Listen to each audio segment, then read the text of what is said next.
And to some bit of news just in, newly appointed Reggae Boyz coach Steve McClaren arrived on the island minutes ago. The Englishman, who will be presented to the media on Thursday, was named as Heimir Hallgrimsson's replacement after the Icelander left the job following Jamaica's involvement at the Copa America tournament.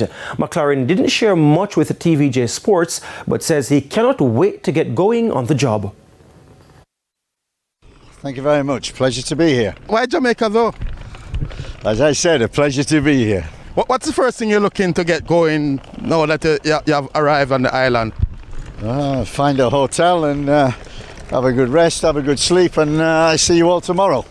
A lot of things have been based is said about you coming to Jamaica, and that the hopes of a player such as Mason Greenwood would come with your arrival.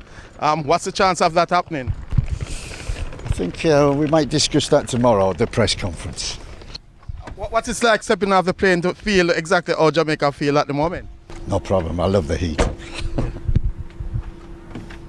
Looking to get going as soon as possible though, where coach and training. Yeah, you're right.